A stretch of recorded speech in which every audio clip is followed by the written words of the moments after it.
You are now listening to the Peter and Jake Talks Wrasslin podcast, a weekly review of Monday Night Raw and other wrestling-related topics. And here's your hosts, Peter Day and Jake Grandi.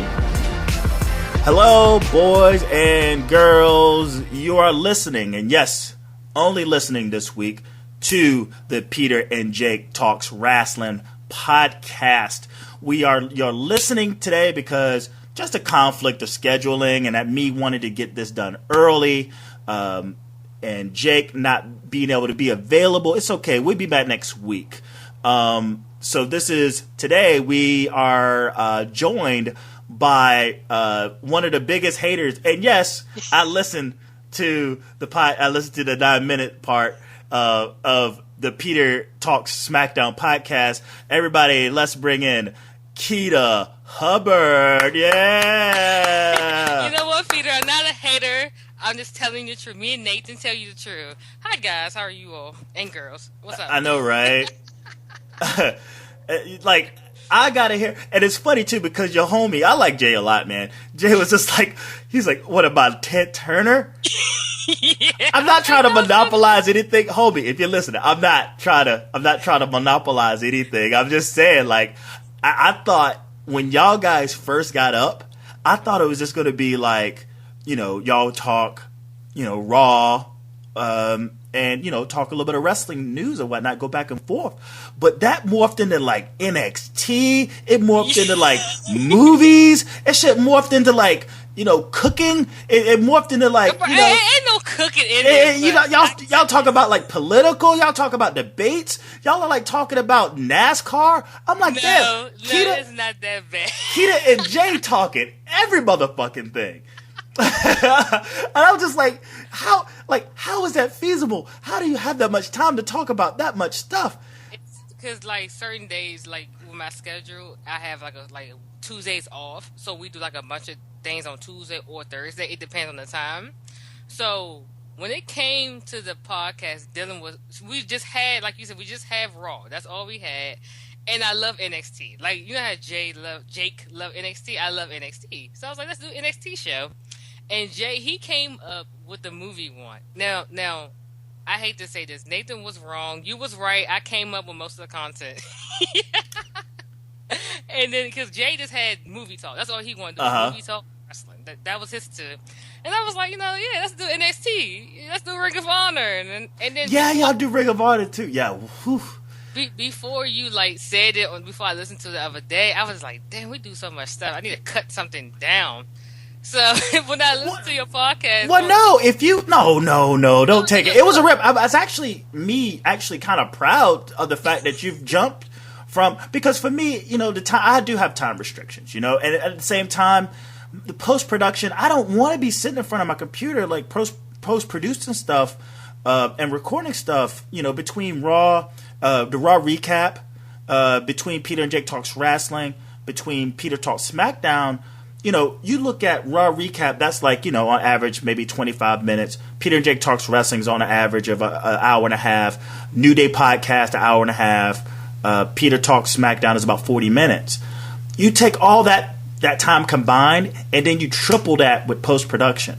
And I'm just like, oh my God, like I couldn't even fathom to do a ROH review or NXT review. When I do like special pay-per-view, like if I'm something with New Japan or something with ROH, it's just like, man, that's overkill. That's overtime, So yeah. kudos to y'all to be able to fucking knock that out. Well, thank you, because I came up with the idea because Ring of Honor is so short, so I was like, let's just combine them with NXT. Because it's just put it all in 1 hour. Yeah. And that's how I came up with this week. That's what I was trying to say yesterday, because a dude on Twitter was like, it should be Marty Jannetty week. I heard that, was just like, I was trying to promote what we're going to do for this week, and Jay he just kept laughing. So. I tell you what, he's like, I tell you when Marty Jannetty week go down, it when hell freezes over. I actually laughed my ass off when I heard that. I was just thinking, because it was like, I knew he was going to say that, but I was like, maybe he's going to say something else. But he was like, nope, there ain't no swerve here, buddy. It's when hell freezes over. But yo, here, check this out. Before we go any further, again, I want to thank you so much for doing this last minute. By the way, people who are listening, the grand return of Keda Hubbard. She done this last moment, just because I got some business to take care of later, and this is why this is coming out without Jake. So again, Peter and Jake Talks Wrestling podcast is still good. It's just that, and even next week, because NXT is going to be at 3:00. So I already told him, it's like, yo, you need to schedule around next week on how we want to do Peter and Jake Talks Wrestling next week. But what we do, me and Jake, and even the New Day podcast, it's been a while since we spoke, and we can do best and worst of, say, since we last spoke, or you want to just stick to just within the past week. Like big things of the last, your best, something where it could be anything related. It could be sports related. It could be personal life related. It could be wrestling related, and worst in the same realm. Okay, all right. Well, let me go first though. Yeah. Worst is my sinus is always kicking my ass. Yeah, that's my worst. Like every day. Why don't you hook up with Pfizer or some shit? Were you trying to stay away from the anal bleeds and the thoughts of suicide? My son, it's up and down. Because when you called me, I just woke up because I wasn't feeling well today. It's just if you listen to the yesterday's episode, I was like, you could tell I was stuffed up really bad. I was just like, oh, I'm always stuffed up. But yesterday I was like, ooh, yeah, I don't sound so hot, but whatever. That's my worst. And another worst was I was going to school the other day, and somebody stepped on my foot. Imagine this is the foot I fractured like last year. Oh, wow. She stepped on my foot. I was so heated. And then, at a nerve going to school, you know how you have water in your bag? And I guess I pressed against the wall. The whole damn water bottle, exploded in my bag. I'm walking around, look like I peed on myself. What day is this? What day is this? This happened on Monday, actually. Oh, I thought you were going to say Friday. I was hey, Monday. That would have been a bitch. Friday, no, it was Monday, and I was heated. But since I had black on that day, so you couldn't really see it, but I felt it. So with the class, I had to stand up, and I tried to. You know how you sit down, but you're not trying to sit all the way because when you get back up, you gonna see that water print. So I was just mad. See, I would have just made it clear, say, "Look, y'all, look." I did, but it was just soaking with. It's still funny though. Bottle of water, so that was my worst. Yeah. Your water broke. Oh gosh, yes, my water broke. Jesus, oh god, that was because I was just like, God damn it, this day can't get any worse. And I was like, okay, so all that happened the same day. She stepped on my foot, water. I was just, I hate Mondays. And my best, doing the podcast. That's my best since the last time we spoke. So when is your scheduling? What is your scheduling to do these podcasts? Do y'all do it all in one go? And do you record it live? No, that's what I'm working on. I want to do live, but I'm still learning the podcast business. See, on Tuesdays, I'm free. I have no class Tuesdays because my teachers, I say come multiple times, and he was like, no class Tuesday, just come Thursdays. So on Tuesdays, I'm because Jay, he worked too, so, and after 2, sometime one week we did, you probably remember, we did a movie talk, we did Raw, we did a throwback. When you see the throwback Thursdays, I think we did it in that week. We did all that in one day, and plus we had a special guest. So we did almost 4 hours of content, maybe, except for the throwback. That's 3 something, but we did 4 shows in one day. Jesus. And if we had a nerd on Thursday or Wednesday, it was the time when the Pope came to DC. And we had no school. So I was like, okay, let's just do more stuff.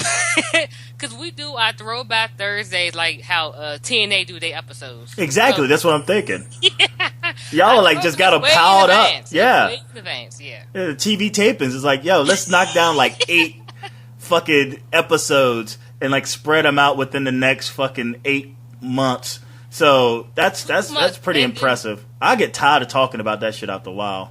But I can't, because Jay, he loves, if you listen to the show, he loves WCW. So he loves it. So I was like, okay, he wants to talk about WCW.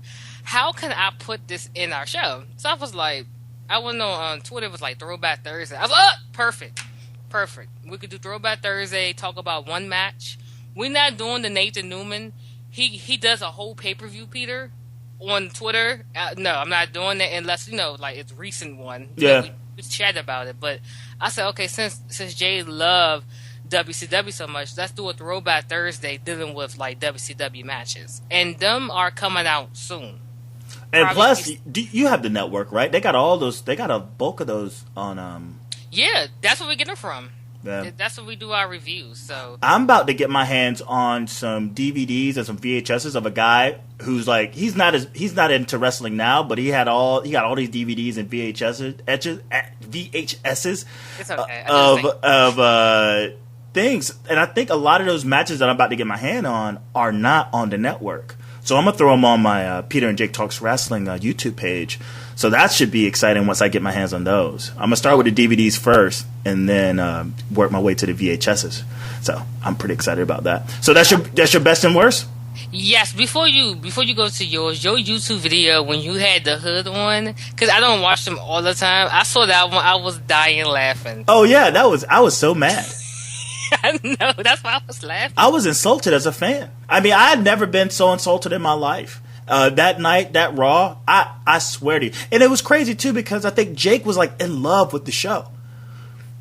Really? Like, everyone, because he actually said... Oh, yeah. That was the episode. And yeah. I'm like, how? And I'm how? like, what? What? Like, because everyone, I mean, everything from the top, even the most, like, what's the word? Like, apologetic, like, WWE fans were like, nah, dude, that was garbage. So it was like maybe like the third or fourth straight week. It was just like nothing was really coming together, and it was right before the pay-per-view Hell in a Cell, and I was just like, dude, this is. Was it before? Okay, it might have been that episode when Kane, when the Authority wasn't there, they was by phone. Yeah, it might have been that episode. It was that episode. Oh, okay. And I was like, no. It was horrible. This month's been good though. I could say not great, but it been pretty good this month. It's probably my most watched recap.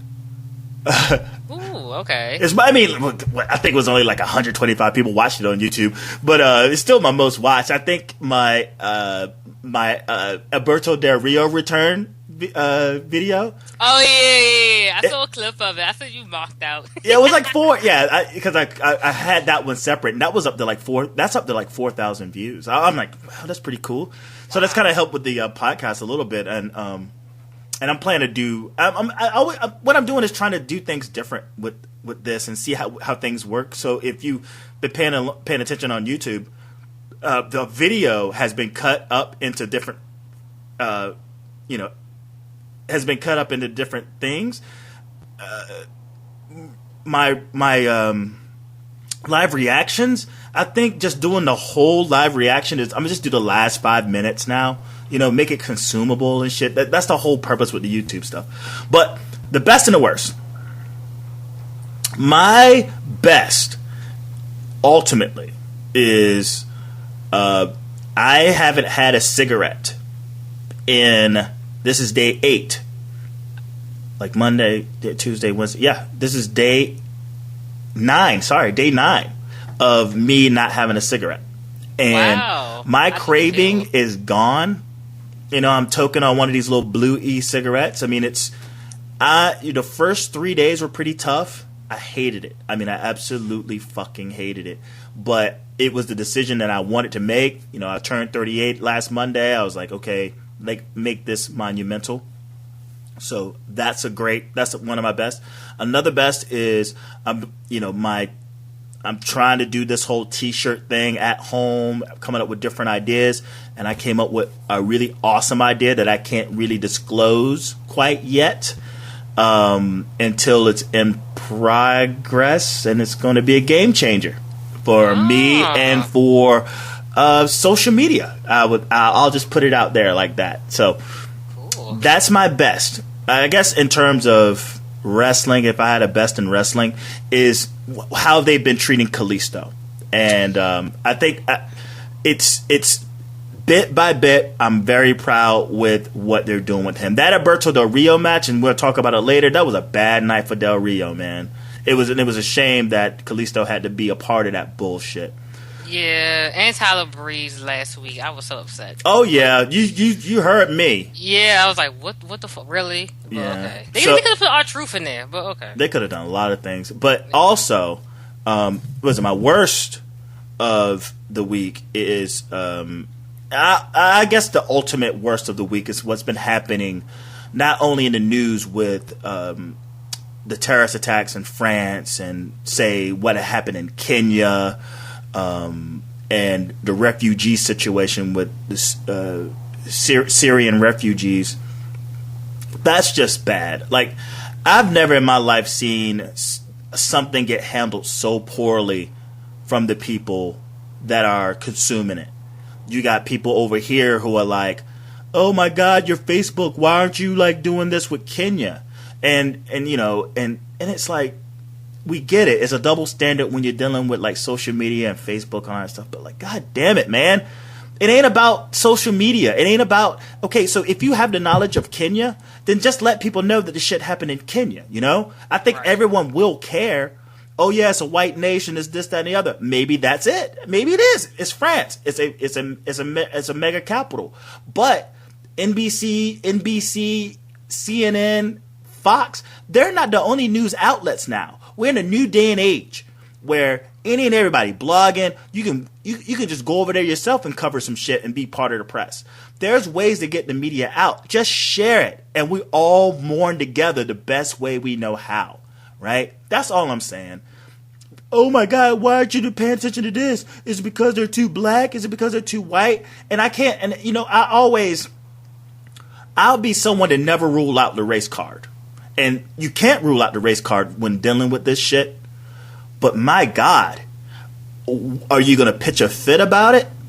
Or are you just going to spread the information and make sure that all bases are covered?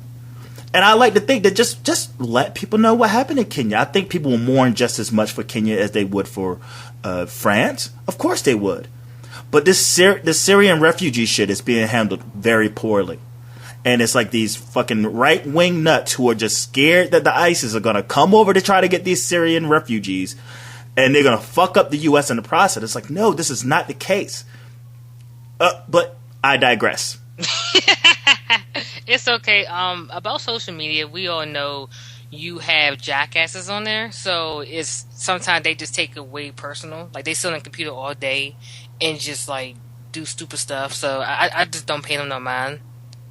I don't take Facebook seriously anymore. No. So that's just me. Well, yeah. I mean, you could have fun with it. You can have so much have fun. But some people, they overdo stuff, like what you just said, like just pushing down your throat. Oh, you need to help them and donate, you know, stuff like that. It's well, like, okay. You need to pay attention to this. Why aren't you paying attention to this and more to that? And it's like, chill, man. Like, just let us know what's going on, and we're definitely mourn, you know, or we'll pay attention to this. I mean, I remember when the shootings in South Carolina in that church went down, and I had people like, well, if you're going to post anything about your dog, I'm going to unfriend you. And I was like, what? Are you serious? It's dead serious. Jesus. Like, like people dictating other people's priorities. And maybe, and I made a post about, you know, and I'm not trying to dictate. I'm not dictating by telling people not to dictate. I'm still, you know, in retrospect, I am kind of dictating. But it's not a level of, hey, you know, like, do this with your website. I'm just saying, people, step from behind your keyboard, walk outside, take a deep breath, look at the nature around you, and call up your loved ones and let them know you love them. That's it. Like, life is precious. And trends come and go, but life is precious. And these people lost their lives that you're wasting precious hours by trying to dictate how someone's trying to do their shit. And hopefully we'll work out what to do with these refugees, and maybe, you know, we'll work out, maybe Facebook will be a little more like cautious next time, depending on, you know, on how they regulate their business. But all of that's their business. The press is their business. It is a business. And it's what it is. We as people can change how things are done, but we can't go around kicking and screaming on the blood of people who need to be mourned after, and the families of those victims to have condolence towards. So that's all I'm saying. Give me the Nobel Peace Prize, motherfucker. Yes. So you were talking. So I mean, normally around this time we talk about NXT is developmental, but we're gonna rule that out. It is though. But no, that's the name of the thing. No, I know, but I'm just agreeing with you. Because I don't agree with your SmackDown, but I do agree with you with NXT. So. Oh no, but the segment itself is sort of poke holes at what you call it, but there's not really much going on in NXT for me to really care, other than say what they're doing with Breaking Ground, or say how they're trying to divert a lot of attention to Baron Corbin, the shifting of, say, Apollo Crews from this happy-go-lucky kind of dude into all of a sudden he's like this pit bull, and it's kind of weird. But the Divas division over there is kind of whatever. But I'll leave that conversation with Jake. But is there anything in the NXT realm that you'd like to talk about before we go into Raw? NXT dealing with what do you think about Nia Jax's character so far? You point out something that I was observed when the first week she came out looking like a strobe light, like a disco ball. Yeah. Remember Big Daddy V? God, I forgot his name. His name was Vesera. King Mabel. Vesera, yeah. But King Mabel back in the day when he wore that jumpsuit, that's what it reminded me of when I saw it the first time I saw her. And then they just kept switching her stuff, and like you said on your previous shows, that they don't know what to do with her character. So now she's, I guess, having a thing with Eva Marie. Before she could even make a name for herself, she's already about to get associated with someone. And it's like, well, if you're going to associate her with Eva Marie, then you should have done that from the jump. You shouldn't have gave her all of these fucking vignettes. Oh, here I come to be someone's bodyguard. And it's like, wait a minute, you're doing this ass backwards.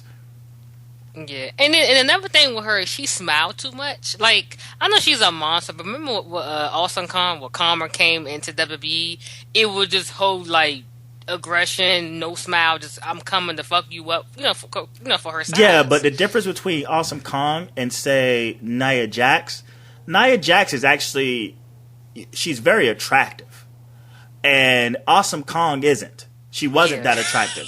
She actually looks mean. She looks, not saying that she's ugly. I'm not saying that she's ugly.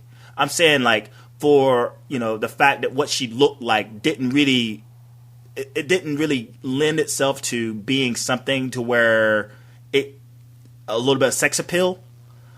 Okay. It didn't lend it. And what Nia Jax, her character is, it does lend itself to sex appeal. For the whole BBW thing, and she's like, I feel like her whole gimmick itself is almost, to an extent, and you probably heard me talk about it, is like a BBW model. She comes out, she's very confident, she holds her head high, and she smiles, and she's flaunting what she has. Like it's part of it. It's a sex appeal, but it's still like you got to make up your mind which way you want to go with her. And it's still, we don't know what her, like when she squeezes someone, I'm like, I'm waiting for the person to tap out. She's not tapping out. Okay, then what? Oh, now the big leg is her finisher. It's like, what are you doing? Okay, she throws her up into a fucking, what I think it was called a Canadian back. I like Canadian backbreaker. And I'm like, okay, that should be it. Oh, here's a bear hug. Okay, this should be it. And it's like, no, these poor girls aren't tapping out, and it's like, well, that doesn't really lend itself to what Nia Jax as this huge, strong woman should be. When I saw her put that fucking bear hug on, or put her in the fucking torture rack, I'm thinking the match is done, because they're not going up in there against fucking like other big women. She's going there against like women the size of Pokemon. Pretty much. Yeah, these little bitty women, you lock them up, they tapping out. Yeah, but she hasn't won via tap out yet. And I'm thinking that should be her thing. And what, a big leg? The big leg? You may as well just sit on him. Pretty much. I mean, I don't know. I understand, she's new and stuff, and Cause okay, I don't know if you was watching NXT when it, like, you know, when they first went to NXT. I watched it on and off because I was starting to think from like Sasha and all of them. Like, I wondered did they do the same thing? You know, they didn't know what to do. You know, 1 minute and they switch it. You know what I mean? So I was trying to give her leeway, but by next year she should have something. It's just like because since NXT is more focused now, and you got people who actually watch from the main, you know, the main shows watching this now, so they had to do much better.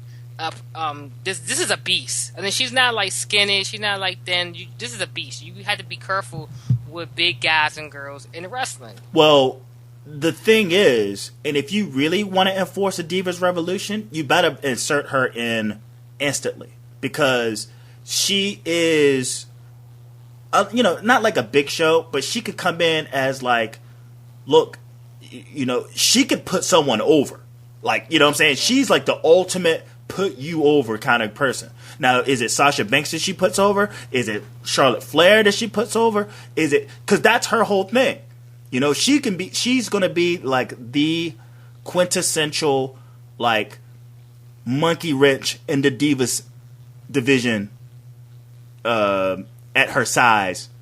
That's going to be her role. Like the Big Show, like Kane, like the Undertaker. Like, okay, we got Shawn Michaels flying around. We got this person flying around, that person flying around. But all of a sudden, we got this huge dude who's going to take out this guy, essentially what Braun Strowman is right now. And it's like, well, your job is to put over someone. Could she be a babyface? I think she'd make a great babyface. But at her size and, you know, the fact that there's a lack there of heels in the Divas division, like, who are the heels? Eva Marie. When you listen to my NXT show, Peter, Jay hates Eva Marie, and that's why I always bring her up. She's the only heel that the fans make a heel, but like legit heels, I don't. No one I could say besides Emma and Dana Brooke.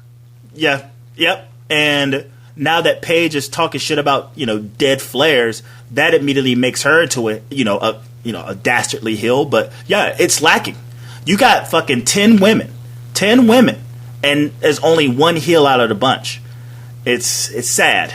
And what about, okay, do you consider Team Baz a heel? I No. mean, they ain't been on TV. I consider them dark. I consider them being dark. They're all over. They're over. And okay, they got a little sassy attitude. Any and all times when either, you know, Naomi faced the Bellas as heels, they got cheered against Naomi. Natty, who was a heel with Tyson Kidd, going up against the Usos and Naomi, Natty got cheered. So, you know, you can break down like the psychology of the notion that, okay, let's take the dark girls and put them in one bunch. I mean, obviously, Lisa Fox is not a Bella, but the Bella faction itself represented women who had been in the WWE for quite some time. Yeah, and then basically a veteran, according to Michael Cole. Yeah. So. You know, they're a veteran stable, and then the rest are a bunch of upstarts. Yeah, but the Bellas are over, so they don't really get, even with the, you know, the Twin Magic and, you know, interference and all that stuff, they still get cheered. So they're defining a female heel. You know, again, you know, everyone's talking about like what happened with Paige and that last promo, but Nia Jax, she has the potential to be one of the biggest heels in the company once she comes up, because even in the men's division, there's a fine line between who's an asshole and who's, you know, over. But Nia Jax, she could be that definitive figure where a shadow of a doubt, she is to be booed. And you're cheering for whoever the fuck she's going up against to take her down. That's it. Okay, in the future, do you think they will put like her with Sasha Banks? I mean, we know Eva Marie down in there, but like in NXT, do you think down the line they will have Sasha and her? Don't rush it. No, not right now. Like probably sometime like next year or something. It's probably sometime like 3 years from now. Oh, okay. Well, you going that far? You know how WWE. It depends. I know how the fans are. The fans today are like, give me this right now. Oh, I like this guy. Put the belt on him. Oh, I like this guy. Like, he's in the Hall of Fame. Like, chill the fuck out. You're talking about these NXT people, and you're talking about these sort of mid-card hell guys. You got to take into consideration that they're below the ages of, say, I mean, they average out to the age of like 26, 27. Yeah. I mean, their breath still smell like Similac. Well, I'm 24, so I'm still a baby too. But yeah, y'all are still in the sandbox, man. I mean, and it's like this instant gratification of, and I still look at NXT. You want to rush Tyler Breeze to the main roster, and his debut is a loss, and I just go like, okay, I'm not like some Tyler Breeze fan. It's just like, could you imagine?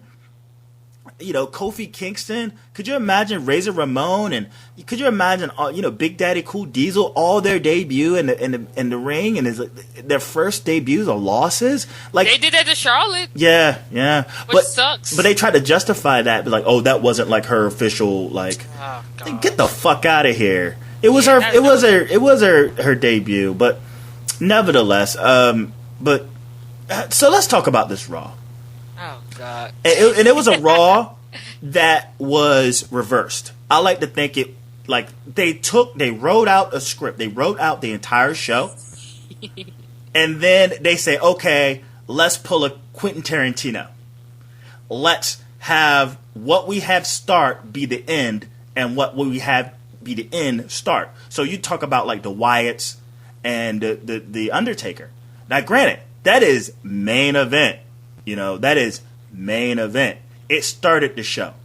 You look at the Divas contract signing, and I understand they're trying to do this whole Divas division, like Divas Revolution, but like if they could have had that as the opening segment, it wouldn't have died a horrible death as it did. But it all plays to catering to the football and the fans and people knowing that by the end of the show that the ratings are going to be crap. So they're going to already like feed that early pop, that early +3, the good stuff, and then let the other stuff sort of dwindle when the ratings drop. And it's unfair to the Divas to be kind of put in that situation. But if you look at the landscape, I mean, do you have your notes in front of you? No, I don't. So from Raw from Monday? No. Oh, so check this out, right? So here's the lineup. So you had the Brothers Destruction promo with the Wyatts. Oh, I got it now. I'm listening. You have Neville versus Owens, Tyler Breeze versus R-Truth, Ziggler versus Ambrose, New Days versus Ryback, Roman Reigns versus Cesaro, Ascension versus the Dudleys, Kalisto versus ADR, Miz and Flair versus Flair Page contract signing. So you get up to, say, they had already gave you what they wanted to give you out of the Brothers of Destruction, and they got whatever they want to get out of you with Reigns versus Cesaro.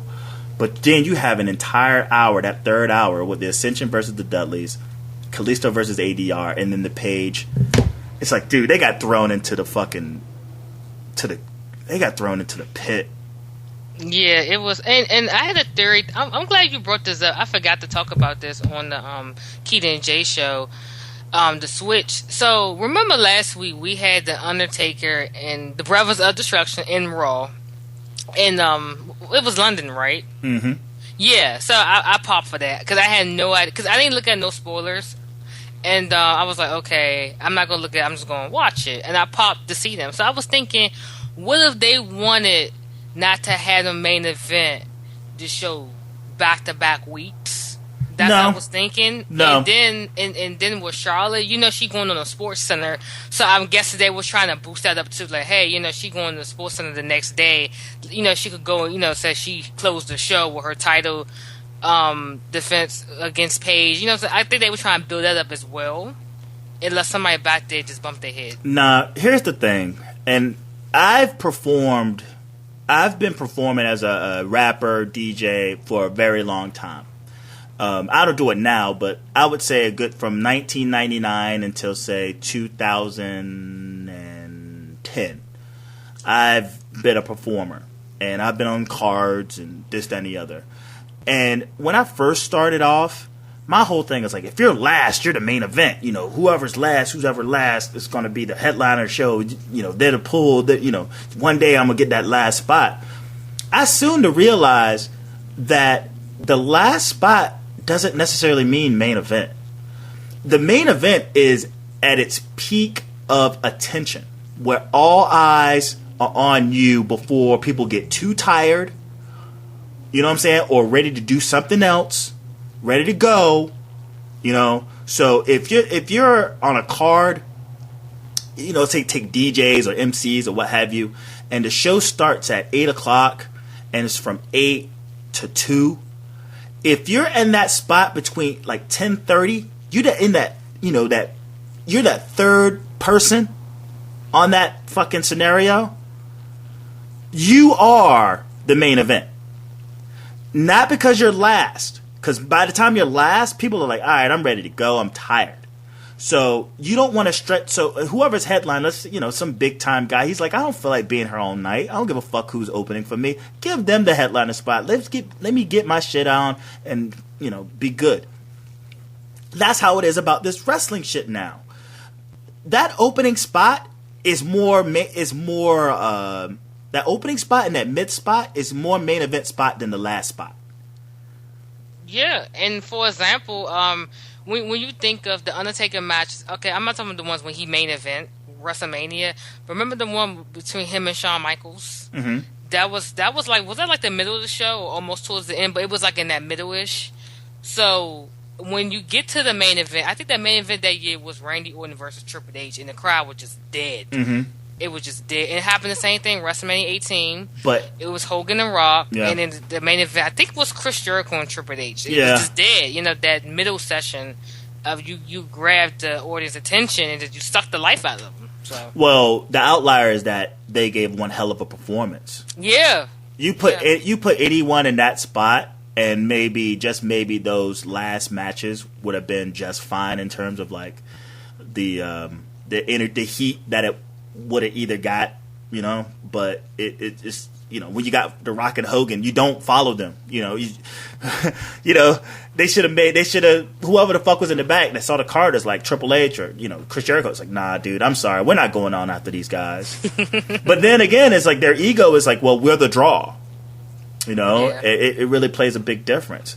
But let's go into let's go ahead and start the show about the actual Paige Charlotte Flair promo. Okay. I have my thoughts on it. What are your thoughts on how that shit went down? Like I said on the KedaNJay review, when we review Raw, I don't like when they put real life situations at times into storylines. You know, they mess with the whole Rusev thing. But remember back in the day when Eddie, when he died, and it was Rey Mysterio and a feud with Randy Orton, and they were just like, oh yeah, Eddie's dead. You know, stuff like that. That just bothered me as a human being. And when they did last night with Reed, because before this Sunday, I saw Table of Three. I don't know if you saw Table of Three with Charlotte, Natalya, and I'm missing somebody. Tamina. No. And you should go check that out. And she was talking about her brother. So when I saw that, you know, I got a little emotional about it because she was talking about him. And when I saw this, when you look at the both of them, one was like, you could tell it was from the heart, but you could tell with Paige, her and Paige interaction, when promo, it just looked like to me, like I said before, it's like they was just, Paige like she's rushing, like, okay, let me get my line in. It was forced. I do agree it was forced. Yeah, it was like awkward. It was very awkward. Yeah, and then Michael Cole, I don't know, you saw the camera angle. He was just checking his pockets or something. He just looked like, really, really, I have to stand here and listen to this. And I think they might have been nervous, but I wouldn't have put Reed in this. You know what I mean? I wouldn't have put her dead brother in it. That's just me. Personally, I understand that might attract some people. Oh, they did this. No, that's just horrible, and that was just bad. So you're not a fan at all?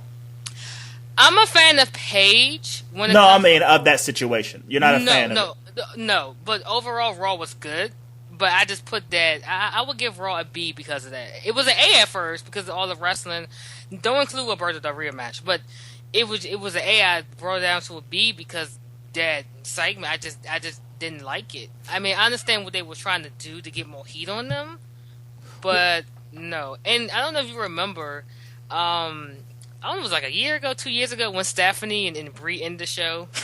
Do you remember? I think it was a SummerSlam. I do. Okay, and you remember how they was interacting with each other, but it was nobody. I don't think they broke nobody up dead or nothing like that. So it just, I don't know. That just left a bad taste in my mouth. Oh wow. I mean, I think deaths could be works. I mean, it's not because you're dead that you're excluded from the business anymore. Yeah, but it's just the way they did it. Okay, and he wasn't even a WWE roster guy. Yeah, and my thing is, okay, like you said, they put that in the beginning. It'd be like, okay, all right, that was done, that's fine. But it just ended the show where it was like, I sat here and look at this. You know what I mean? It's not their fault. Somebody probably asked her, hey, are you okay with this? She probably was like, no at first, but some of them can't say no, so she went along with it. I don't know. Wrestling's a weird thing. They're a bunch of carnies. Yeah. There's nothing taboo. I mean, I'd imagine her feelings can't escape. Just listen to a couple of theories. One of the podcasts I really enjoy listening to is Shake Them Ropes. And they brought up a theory about, whenever Reed comes up, whether it's Flair, whether it's Charlotte, they get emotional. It's like not even the thing. So when she's trying to get through her promos, knowing that she's about to talk about her brother, her brother is about to come up. So she's already shook. And I think that was just bad timing because the content versus the context, okay? This is how I'm looking at this. The content itself is what it is. What it is. I mean, I don't have any qualms with them using Reed as a means to draw up heat. It's part of the business. I think all of that stuff is insider stuff anyway. You're trying to make Charlotte as sympathetic as possible. You're trying to make Paige someone you want to see ass kicked. And how many different ways does Paige have to be dastardly for you to finally cheer her, finally boo her? Paige heads, pages, Twitter handles, all these fans of Paige. We love Paige so much. Well, how do we make you hate her? Yeah, doing this, I mean, okay, you saying like they're doing this, that make you hate her. I mean, I'm a fan of her, but I don't blast off my Twitter. But it's to me, it was just like, it was poorly done. I'm thinking if I mean, I'm a huge fan of Sasha Banks. I think if it was anybody else who was in that role as Paige, I think it would have came off better. Like, for example, Sasha Banks. I'm just making her example. And if she did that, she would have came back with, oh, okay. And, said the same thing Paige said. If Sasha had said it, it probably made more sense in a way.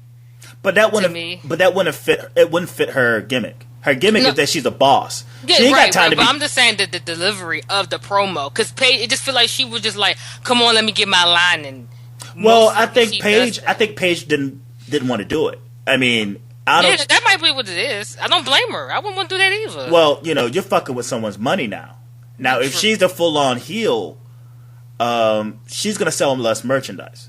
Now, again, Charlotte, I guess what I was about to say is that, like, the content is one thing. The context, the way it was delivered, and this is what these guys are Shake Them Ropes. They're like, man, whoever the fuck was on the floor or whoever's production, they should have seen this and called an audible. They should have called an audible because there was no way that this was going to end in a way that it was smooth. And it made everyone look bad. It made Paige look bad.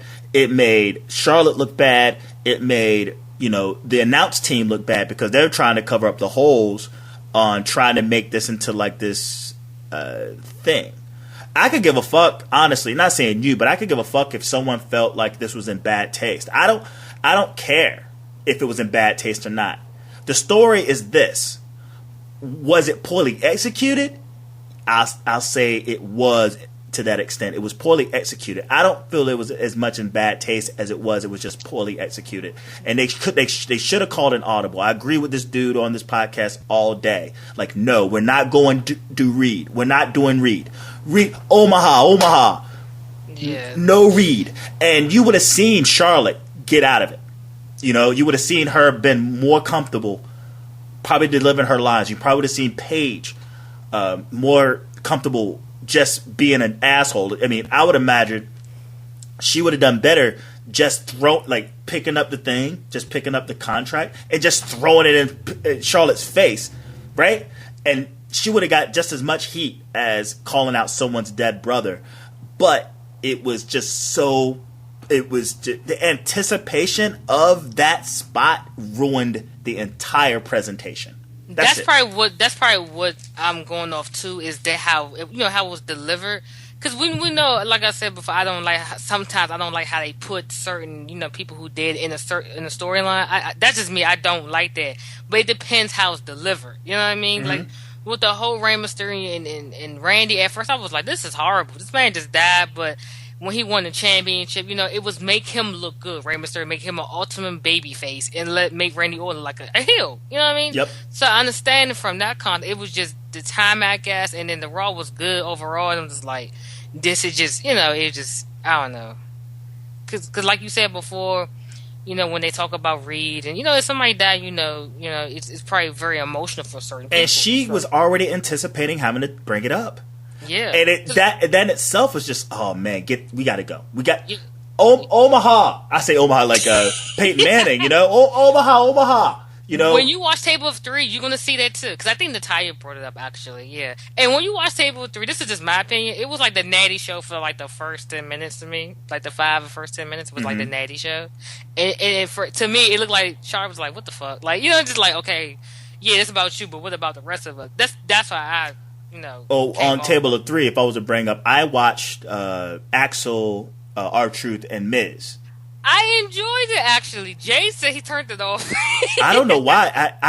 Miz surprised me. Miz, he's so engaged to know how everyone's doing, and it threw me for a loop. He's looking at R-Truth he's like looking at Truth like, man, like, so what's going on? Like, I care for you. It was like a look of care. Axel kind of fell to the wayside a little, but that's okay. Whatever. He got in what he had to get in, but the dynamic of R-Truth, because it was all about R-Truth.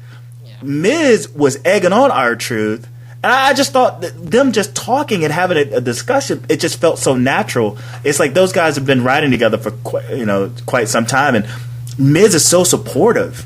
I was like, wow, he's so supportive. He's a douchebag on TV, but he's really supportive. That's super cool. Supportive, and just he seems genuinely like invested in how everyone is doing. If everyone's doing okay, but nevertheless, and to see R-Truth in that match, I was like, because man, like that's where I things kind of hit for me. But first off, just I guess Raw was in Charleston, and it starts off with a moment of silence, which I thought was pretty classy. But that Charleston crowd really pissed me off during that opening segment. I was like, these guys are a bunch of jerks. Like, what a bunch of jerks. What happened? Not Charleston. Greenville. I apologize. Greenville. They're in Greenville, South Carolina. That's close to you, right? Why you ain't go? Well, Greenville, North Carolina is like 4 or 5 hours from me. Oh, no man. And Greenville, South Carolina is further south. Greenville, South Carolina is like damn near close to Florida. Like I'm nowhere near it. I'm at the top. Greensboro's at the top of the west of North Carolina. So to get to Greenville, South Carolina would have been like a 6-hour ride or so. Oh, okay. Love mine. But the Brother of Destruction come out. Hey, it takes too fucking long for them to actually come out. That they're trying to build up anxiety. We get like I guess 2 minutes of just random noise and darkness, and then when then the gong hits, I was like, thank God. They come out, they spit their promo, and there's this dude booing. Did you hear that guy? Yeah, I did. Because me and Jay, we are huge Undertaker fans, so it was just like really like. I was trying to make out what was he actually doing. He was like, boo! And I swear to God, if I was like sitting next to him, I would have fucking think, yo, what the fuck? Because it's like Undertaker's one of them characters. When he come out, you really okay. You know that they cheer him, but when he talk, it's like church. You just listen, like you just listen. That's his character. You just listen what he say, and that a-hole was booing. I'm like, really? Yeah, you can do whatever you want. I don't say just don't boo. Because I guess you're so used to watching The Undertaker live that you felt comfortable enough to boo the motherfucker. So it's just like it was distracting. It was just so distracting. And then when Bray Wyatt came out, the what chants? And I'm just like, yeah, that's horrible. Like this entire segment has gone to shit. And I go, Greenville, South Carolina, you guys are a bunch of jerks. Pretty much. Like, yeah, that's horrible.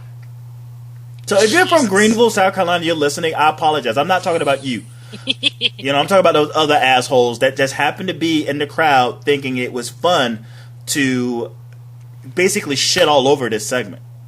Yeah, and it was a good one. Like, it was a good segment. I enjoyed it. It was bad because of all of the fucking distractions. Now, from Thursday SmackDown, they issued the challenge, Bray Wyatt, to, hey, you know, so all this time, we're thinking that we're going to get like a traditional 5-on-5 Survivor Series match, and with the Wyatts versus Kane, Taker, and whoever other jabronis they can go grab. And SmackDown was like, nope, it's going to be me and someone else from who I choose, and it's going to be the two of you guys. And I was just like, oh, fuck. Then what is the 5-man tag traditional Survivor Series going to be? They taken that whole. I think I said it on the previous episode. They taken that whole concept and just making it shit. Because the whole point of Survivor Series is to have a traditional 5-on-5. When you go back in history, one of the throwbacks, we did the very first Elimination Chamber Survivor Series. Well, it wasn't a 5-on-5, but you know, something like that. I could see why they brought that concept, like the 6-man elimination match for the championship. I can see why they had that, but I believe every Survivor Series until a certain, you know, like certain one, they probably skip a couple. But you need to have 5-on-5 traditional matches. That's the whole point of Survivor Series. That's the gimmick. Yeah. Like, what the fuck is you doing, WWE? Like TLC is table, ladders, and chairs. And stairs. Oh, that bullshit. Yeah. And it's just like, okay, why are you doing this? And I think that's his eyes on the ring as well. They gonna bring up some bullshit. They probably gonna have they might come up with a traditional a traditional match. Probably at Survivor Series, the last minute it's gonna be 5-on-5. I was thinking like a mix, like Team Bad with New Day versus whoever. I don't even want to think about it, honestly.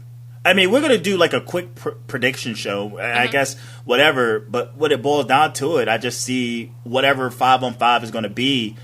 It's basically a showcase to put over somebody, and is it going to? Who is that person going to be? I guess when we find out, we'll find out live who that person is going to be, but we have to factor in who isn't on the card already, and then what jabronis you can just throw onto that, and then whoever the fuck is the last person standing will be a project moving forward. That's the way I see it, because they tried to do it with SmackDown 2 weeks ago with Titus O'Neil, having him. It was like 4-on-1 at the end with him. And what's SmackDown, Peter? It's what I'm about to lay on your monkey ass. You keep it up. I did it, Nathan. Don't even bring him up. I have enough of him for a week. I go ahead. But yeah, he fell flat. Like, the crowd didn't get behind him. And you know, you talk about situations where the person gets over. It's like, well, shit, take, you know, this big bad motherfucker and have the odds stacked against him and see what the crowd thinks. And it fell flat, and I was so disappointed. I was just like, fuck. So I guess they'll move it over to someone else, and whoever it may be in that final 5-on-5, let's just say it's Kalisto in there, they maybe go with him. They're not going to go with they're not going to go with Neville. The only other person I could even think that they would even put in a situation like that would be Dolph Ziggler again.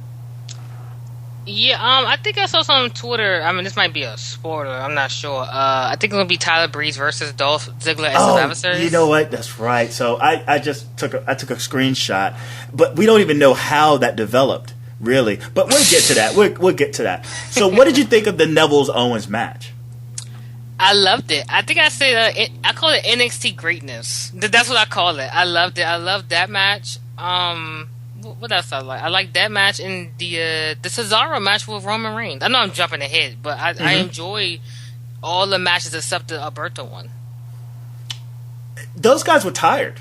I think this was a very, again, much like the last 2-3 weeks, is very wrestling based because of the tournament and all that. Very wrestling based, but those guys, they're tired. Owens looked tired. Neville looked tired. He even botched his little flip thing that he does. Oh yeah, he did. I forgot this. Yeah. There's that reverse Hurricanrana scares the shit out of me. Like it looks like Concussion City, or even like the Hurricanrana spike that Kalisto does. I don't like it. I don't fucking like it. But that match itself was revolved around just Neville trying to go for the red arrow, and it ended up eating dirt because of it. But it didn't really wow me. And you talk about this match, you talk about this show. This show is like a D to me, man. Really? And I always get go home show. A go home show. This is about to have been a go home show. This wasn't for what Raw is today. I accept it as a B. That's what. You got to demand better. No, of course we want better, but at this point, it's just like they just not. I was like, okay, I gave it a B because I enjoyed the wrestling part. I didn't even do that. Those guys should have. Those guys, it's just they look tired. And Roman and Cesaro match, I know you saw it, the swing. No. He did it like 2 or 3. He was like, "Nah, I'm done." No, Roman, he just looked exhausted. Roman was blown up. Yeah, bad. After the second minute, he was done. He was a wrap, and he was just a sack of potatoes. And poor Cesaro had to carry it, and he was tired too. You could tell he was just so tired. He was like just slow, just one step, But then you got you got Triple H running all over the place. Oh yeah, be my. Let me do it, Peter. Be my man, dog. That's our new segment on that show. I don't know what it's gonna be exactly, but he just kept saying, "Be my man, dog." Yeah. That's all he kept saying. It's horrible. Maybe I'll change your mind. I mean, the Tyler Breeze, R-Truth. I'm glad he won. The lip Tyler gloss. Breeze. No, they need to invest that lip gloss because it was PEDs. As soon as he applied the lip gloss, he turned into fucking he turned into the Hulk. So I would say whoever the fuck fired Billy Gunn, whoever the fuck is part of the wellness policy, you need to invest that fucking lip gloss because I think it's full of PEDs, and that's all I say. Peter, just to go back to the Cesaro match, do you remember when he did that crazy uppercut from the rope? Did he do it like backwards? Like I can't remember exactly. I need to go back and check. But you talking about the springboard? The springboard? The springboard uppercut. I think it was a springboard uppercut. That's what it was. Yeah, he always does that move. I know, but it just looked good this week. Maybe because I don't know. Maybe because I tweet too much, so I actually pay attention this week. But, yeah. So Breeze finally wins. So this is about to be his in-ring debut, being that they gave him the victory. I saw someone make a comment though, and I was like, "Whoa, that makes a lot of sense." So Tyler Breeze wins with a spinning heel kick. The beauty shot, yeah. Yeah, but it's just a spinning heel kick. The beauty shot, yeah. I can't do his theme because I don't remember right now, but yeah. yeah. He wins with that. The whole tournament. Okay. When you first saw the bracket, did you assume that Roman and Dean's going to be the main event? Yeah. Unfortunately. Thank you. I keep telling Jay. Jay was like, no, someone's going to be Austin in the series. Because Deadly Games won. Someone has to be Austin. Somebody getting screwed between Roman and Dean. That's his theory. So he don't think Roman or one of them is not going to make it to the final. They're going to get screwed somehow. So today's Wednesday. They shot SmackDown on Thursday, and just going back to this Tyler Breeze, just the whole Tyler Breeze thing. It's like, well, if they got a match at Survivor Series, and they don't at all bring up anything in correlation to why would they even be in the ring at Survivor Series for your fucking go home show, just baffles me. You want to do this on Raw, you know, and we got Ziggler and Ambrose. And like you said, like I went in just going like, man. Hey, by the way, I hated this match. What Ambrose and Ziggler, yeah. Really? Fucking hated Jesus, it. The one that we actually enjoyed it. I don't know. I don't know why you enjoyed it. Maybe because I had a shitty day on Monday, and I was just looking for something good. That match sucked because one of the biggest problems with Dean Ambrose, with me, is that I can't root for a guy who doesn't allow himself to get heat. He doesn't allow himself to go down and for me to sympathize for him. He doesn't get it. He doesn't put himself in enough peril, and he doesn't sell enough for me. It's like, okay, I get it. You're the lunatic fringe. You're not the Ultimate Warrior. You know what I'm saying? Like, sell some, all right? You're not fucking Undertaker. Sell some. Show that you're down. Show that you're out. You're supposed to be someone that I'm on your side, I'm supposed to sympathize for as a babyface. Then sell a little bit more. And then Dolph Ziggler, you know, he's flopping all over the place, but he's in this position where he's trying to actually try to get heat on Ambrose. So you get these two guys, and it's just a bad mix to me. And they're both like, okay, all right, I'm gonna hit you for like a minute. You're gonna hit me for a minute. I'm gonna hit you for a minute. You're gonna hit me for a minute. Hit you for a minute. You're gonna hit me for a minute. And it's like, oh my god, like, can I root for someone, please? Can someone just get in an arm bar or a headlock? Can someone just be down and start tapping their foot for people to clap for them? Like, come on. The ring psychology is completely shot. This ain't rocket science. You know what I'm saying? And it's one thing to be like, okay, like ROH, New Japan, we get it. But that's what they do over there, you know? And to a certain extent, they tell somewhat of a story, you know? Except the Young Bucks. But nevertheless. Okay, later we're going to talk about the Young Bucks. I ain't talking about no goddamn Young Bucks. Why you don't like them? Real quick, just tell me that. I never said I didn't like them. I just don't. Like, whatever. Okay. I mean, they're gimmick. They're a gimmick. Okay. I mean, I'm just saying, like, that whole thing is no sell. Oh, okay. Yeah. I saw that in TNA. Yeah, I know what's TNA. And I was just like, I like them, but it's like, okay, you know, it's more like, okay, whatever. I don't know. It's just Ambrose cuts a promo afterwards. And I'm like, what? Oh, yeah, he was like, eat breakfast. He was like, yeah, I'm going to eat dinner for breakfast and put Michael Cole in a fish tank. No, I'm gonna replace Michael Cole with a fish tank, which I giggled for. That was funny, but overall, I was like, what?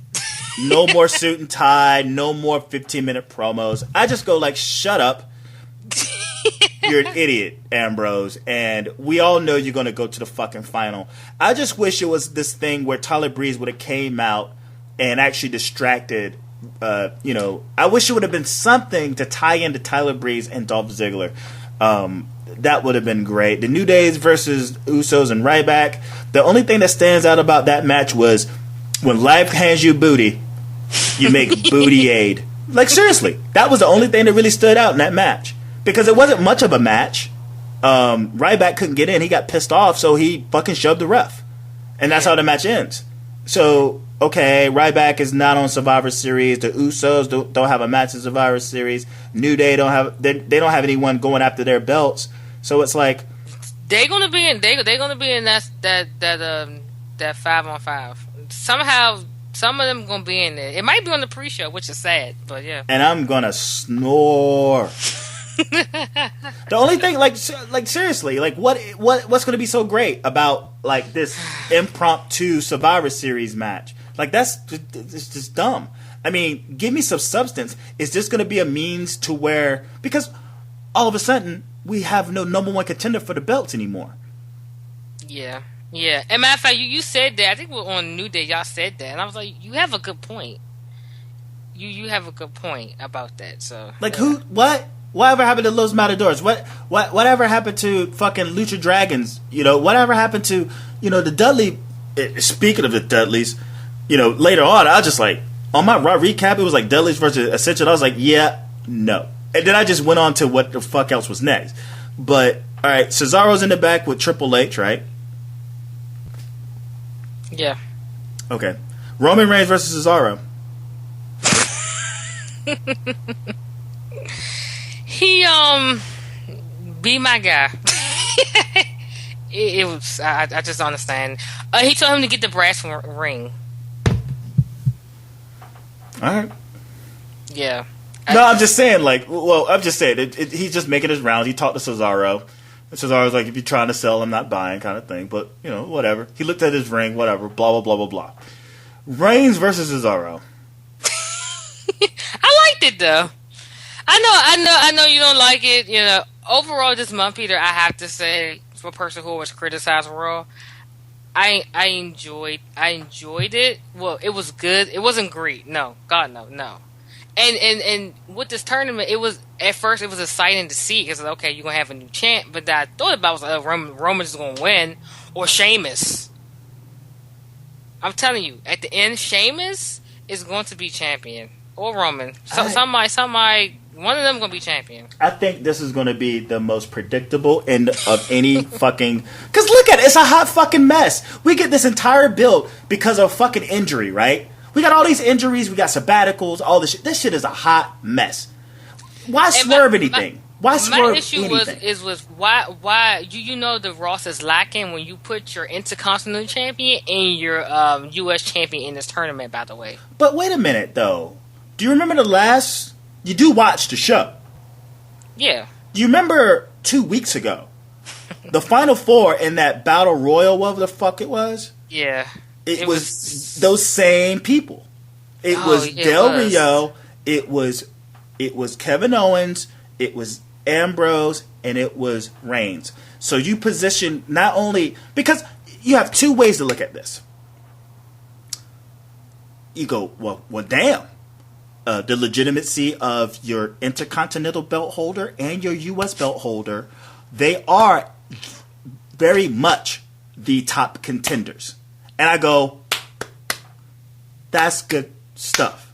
That's good stuff. Because that's what we've been bitching and moaning about for the past several years now. The legitimacy of your Intercontinental champion and your U.S. champion.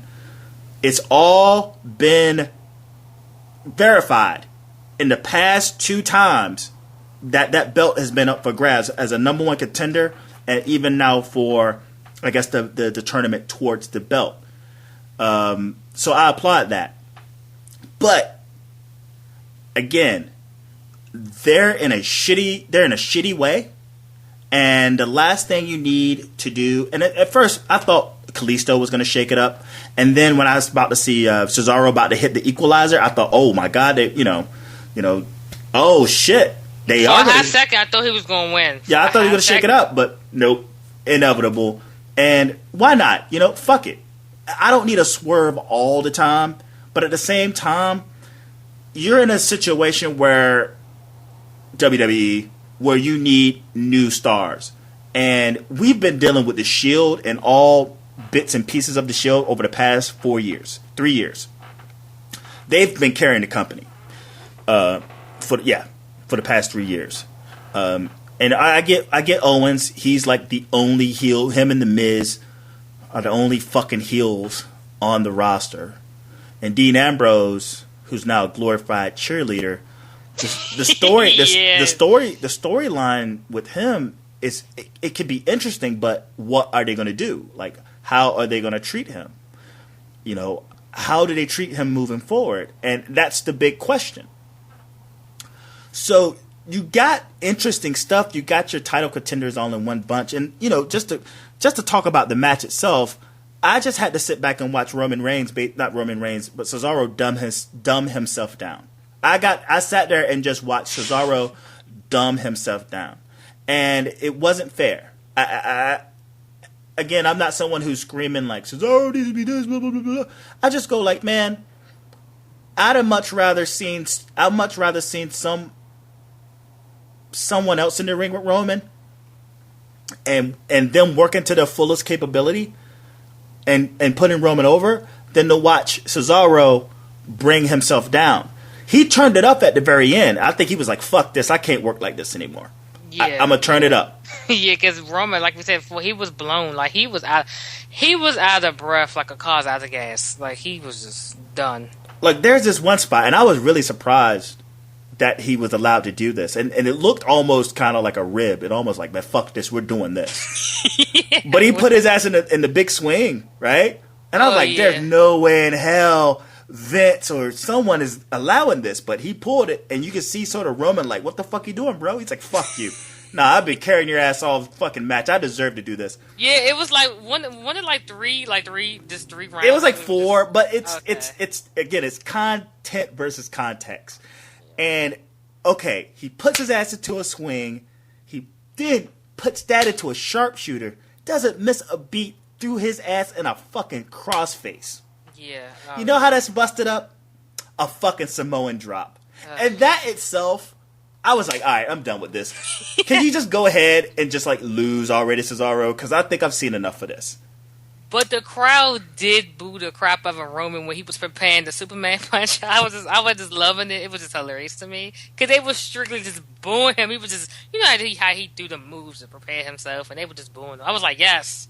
And I think Cesaro countered that too, and he did a cartwheel off the top of the ropes too. Yeah, that was at the beginning. Yeah, I mean his creativeness is there. Yeah. But like again, it was only but so much we can get out of Cesaro for this match because again, Roman's wrestling ability is only but so much. Yeah, you call it kick punch kick. Mr. Punch kick punch, Mr. Kick punch slap punch kick clothesline kick punch.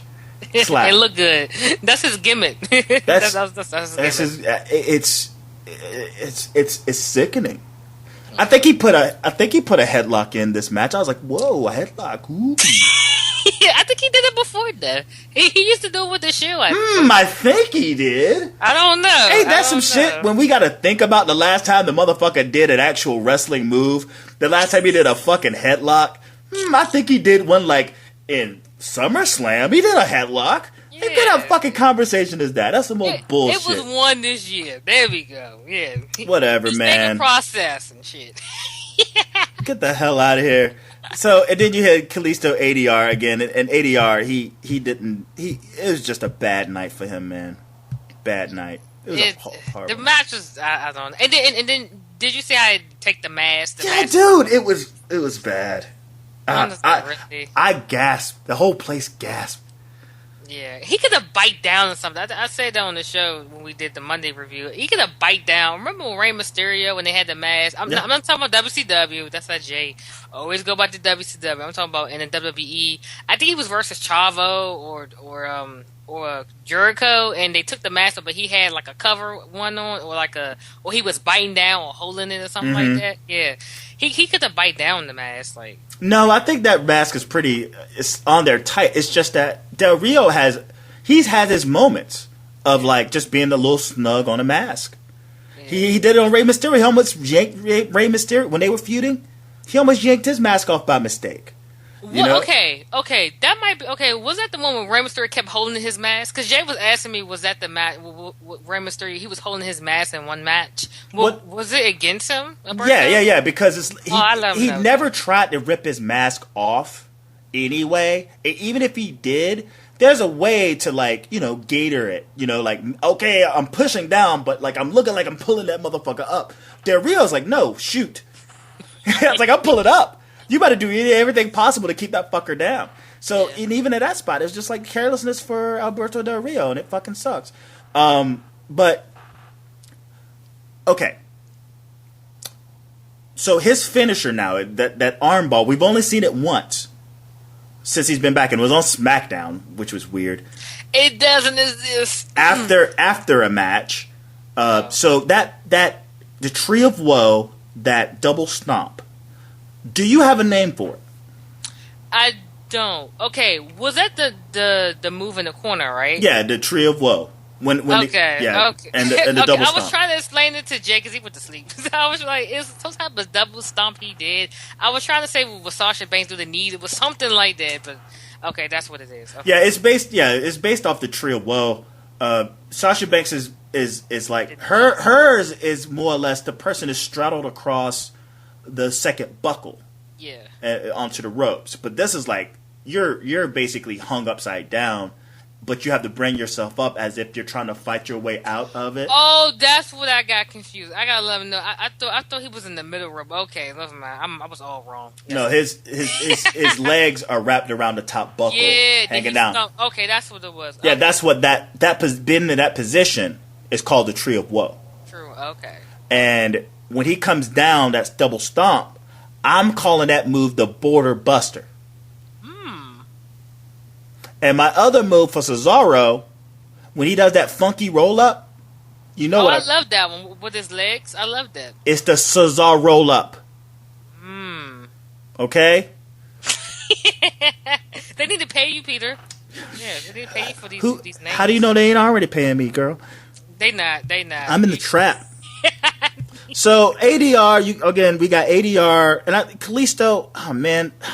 They could have done so much with. I was shocked. Yeah, I think that's the week I told you I watched SmackDown for once in my life, and I was shocked that he beat Ryback. I was like, holy crap! And I was like, okay, he's going to beat Alberto because Jack Swagger's going to come and interfere. I know, right? Lost Alberto because them had a little backstage segment a couple weeks ago, and then Carlito versus Roman Reigns, and Alberto come back and screw Carlito, something like that. I was thinking, but no. Completely wrong. Shake it up, but here's the thing: if Roman Reigns would have ended up facing Carlito, that would have been a disaster. No, but okay. What I'm saying in terms of talent, he could have he was going down the ring. You know they always interfere. He could have been going down the ring, and Berto beat the crap out of him, and then the match they were like he's injured or something, and then they could have did something like that, and then they were like, oh, Roman got a free pass, and then I don't know. I don't know. I wanted them to shake it up.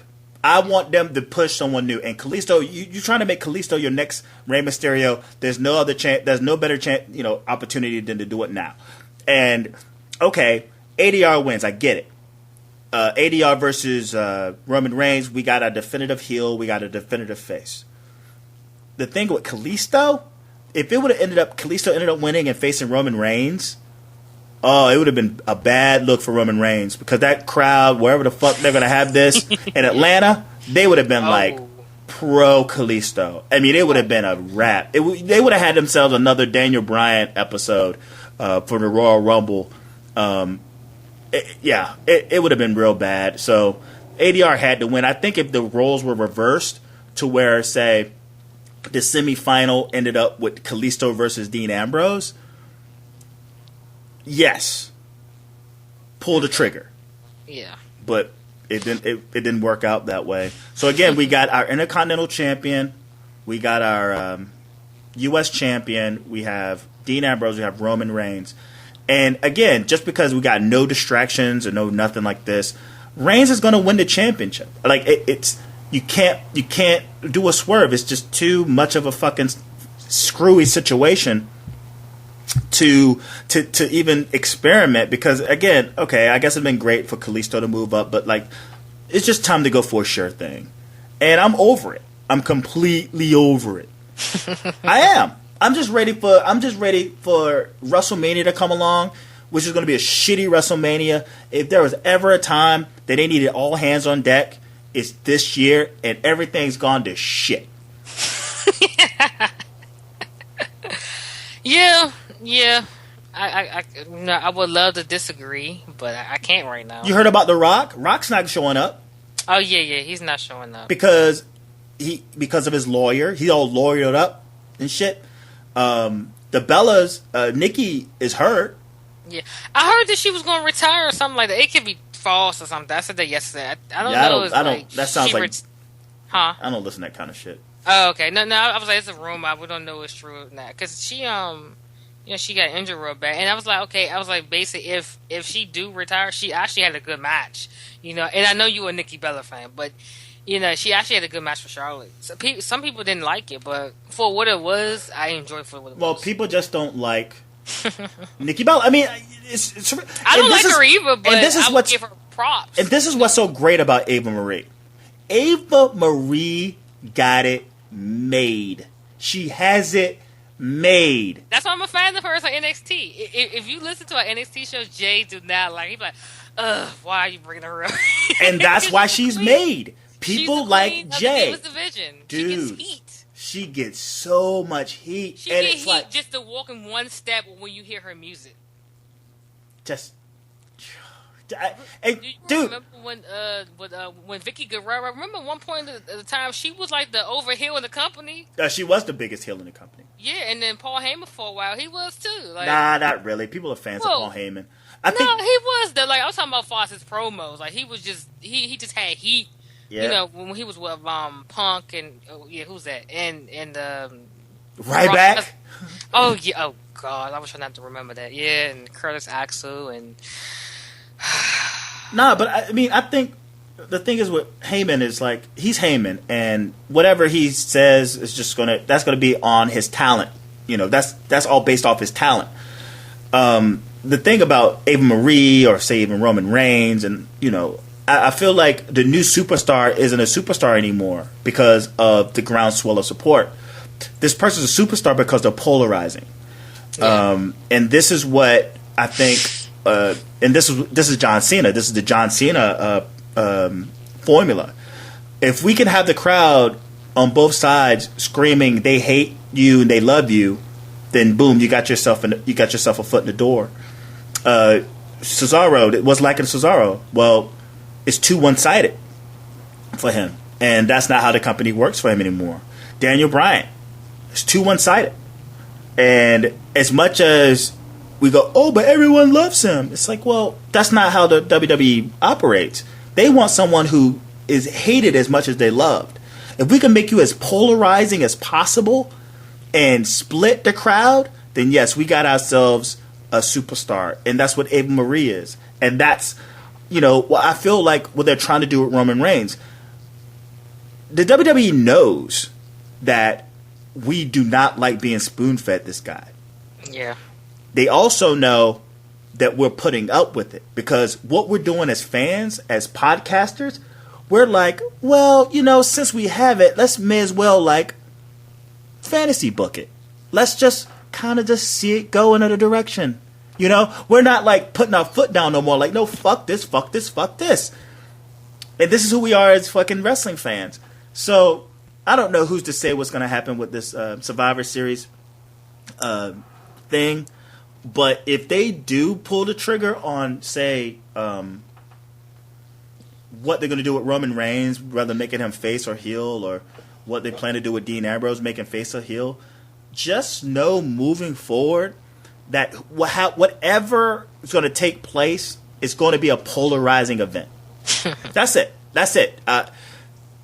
Someone's going to be hated. Someone's going to be loved. And someone's going to be hated and loved. Is it going to be Ambrose? Is it going to be Reigns? To be honest, I don't want to see Dean Ambrose as heel now. You know, when they had that little tag team with the, them with the Wyatts, I was like, oh yeah, he should go heel. Mm-hmm. But now, don't make him heel. I think Roman Reigns fits better as a heel at this point. But I don't know what he fits. I think he fits better at home. That's my biggest fit. Kick punch, kick punch. Just get the fuck out of here. I was watching this is one dude, what the hell is his name? PS Powers. I love his commentary, but he hasn't made one in a while, but he was talking about Roman Reigns. He's like, this guy got 2 moves. Like, if you're playing a video game and you had a third button, it'd be too many buttons. Really? Oh, shit. It'd be too many buttons. He got 2 moves. So we already been over we found out that the Final Four is going to be on SmackDown, and that was a swerve on me because I was thinking that they were only going to have the final at Survivor Series, but they're going to do the semifinal and the final. So because SmackDown doesn't exist, Peter. Well, it existed one week. That's all I'm saying.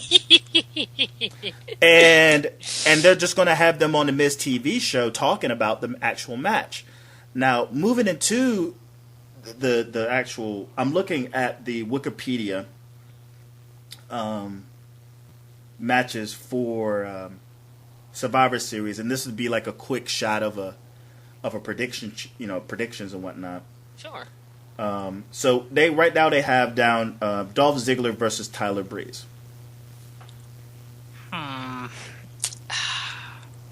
Tyler Breeze got to win.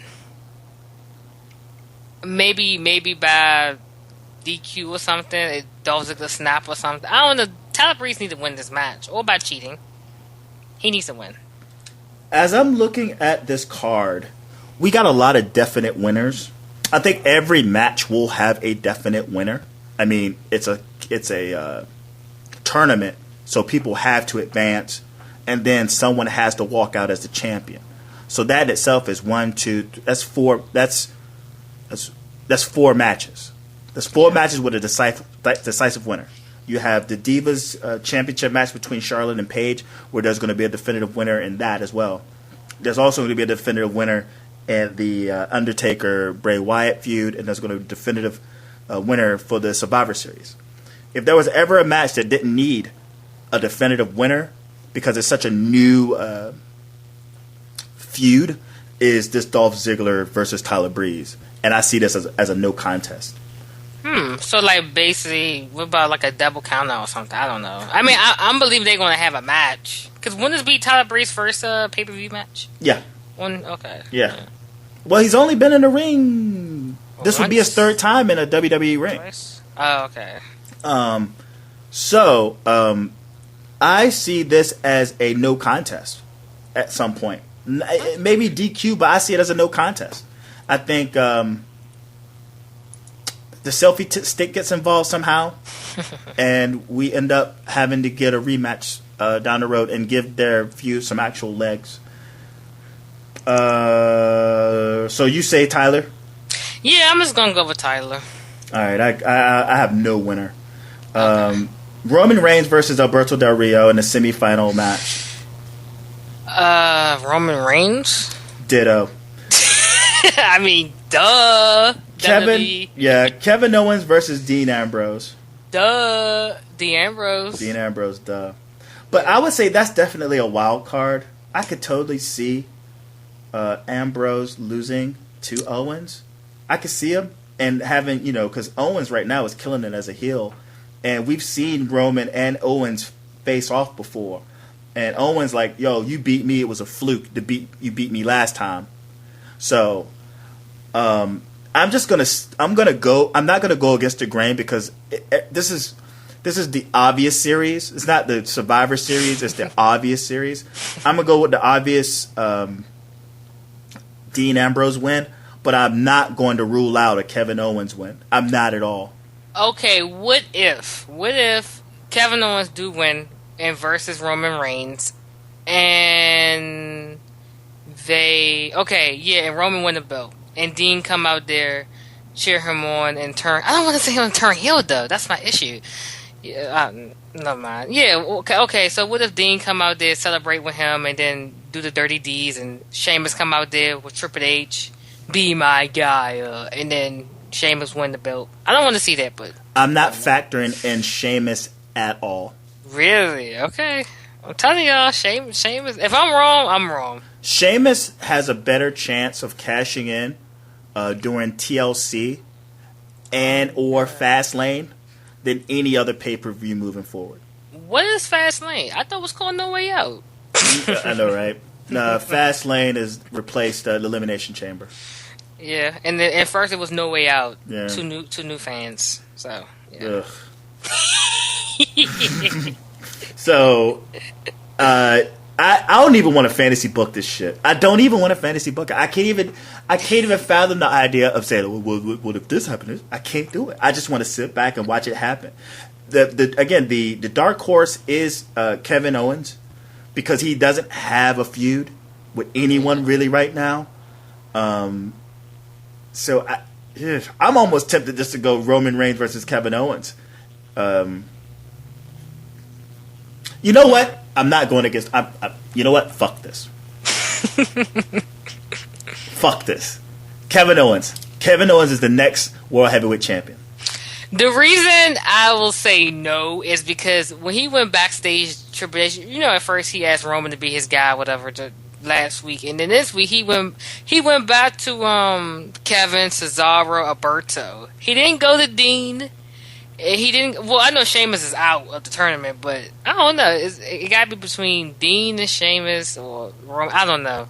Well, there's more story to tell with Roman Reigns, and you can't really tell a story with him with the belt. Yeah. Because I don't know if you watch this show, but when motherfuckers win a championship, they don't know what to do with them motherfuckers. Matter of fact, I think I said this before. Daniel Bryan is one of them guys. He's better at chasing the belt than being champion. I saw that when he won. We was all happy. Well, I was happy. I don't know about you. And it was like, okay, first feud is with Kane. Like, what the fuck? You know what I mean? I was like, it wasn't even a feud with Kane. He's like hauling ass. He's like, Bree, let's get in the car. Let's go, bro. That shit was horrible. That was stupid. It was dumb. Gosh. So yeah, you know what? I see Kevin Owens. I'm gonna do it, and there's not gonna be no swerve. There's not gonna be no nothing. It's just Kevin Owens is gonna beat him flat out. It's gonna be an exciting match because their style sets. Even though Owens is gonna wrestle circles around the guy, but it's still gonna be compelling because they're brutes. So. And say what if Ambrose comes out as a glorified cheerleader, and tries to get involved thinking he's helping Roman Reigns and gets involved in the wrong way and he costs Roman Reigns the belt. That's the only scenario I can really come up with. Okay, and you know what? Just for you, if Roman does versus Kevin Owens, and like your whole prediction, I will watch SmackDown for a whole month. Well, if you're right. Well, he's been talking about how he's going to be the first ever Intercontinental and WWE champion. That's his script right now. Right, but just because they say it, don't mean it's gonna come true. They got nothing for him, man. Yeah, they got nothing for him. We'll see. Maybe it won't be a great thing for Kevin Owens' career to have that belt because again, if he's off to the wayside as a champion, he's no different than CM Punk. He's no different than any other, The Miz. He's no different than any other person that's held that belt for a long period of time, and their attention is on some other dude. So I feel like that's the void. And if there's a time to put the belt on him, it'd be now. Yeah, because when this tournament first arrived, before we even know the brackets, I was like, they should have Kevin Owens to win it. It'd be nice to have him, double belt. You know what I mean? But now, when I looked at the tournament, I was like, nah, that ain't going that way. Brothers of Destruction. Yes. For those who are listening, that's the Kane and the Undertaker. I hope they know that. It's the Kane and the Undertaker. Not the Demon Kane, okay? No. Good gosh. Ugh. It's the Kane. Versus the Wyatts. Bray Wyatt. And who? Who do you want? Who would you want to see in it? What do you mean? You mean between the Wyatt family? Yeah. It should be Bray and Harper. You think it should be Bray and Harper? It should be them too. I think it's going to be Bray and Strowman. Yeah. Maybe. The reason I say Harper because I love his wrestling. I love his wrestling. He's so underrated. It's not even funny. He's one of those good win guys. You get a good win over him. Yeah. Cause did he have a match with Dolph Ziggler before? It was just amazing. Was it Dolph Ziggler or Seth Rollins or something? But he always have good matches. Well, him and Dolph was an Intercontinental thing. Oh, okay, yeah. See, I have a bad memory, so thanks to WWE. Because they always switch stuff. I totally forgot that Miz and R-Truth was a tag team. Yeah, I know, right? They were called the Awesome Truth. Oh gosh, yeah, and I think that was the last time we saw Jim Ross at a Hell in a Cell pay-per-view. If I'm not mistaken, I might be wrong. Yeah, Capital Punishment. It was The Rock and John Cena versus Awesome Truth. Okay, that wasn't in DC because Capital Punishment came from DC, the whole pay-per-view. But I don't think that was in DC. I'm pretty sure it was that pay-per-view. I don't know if it was DC because I would have went. Okay, if I did win, I just don't remember. I don't remember Capital Punishment being in DC that year, but whatever. Probably was.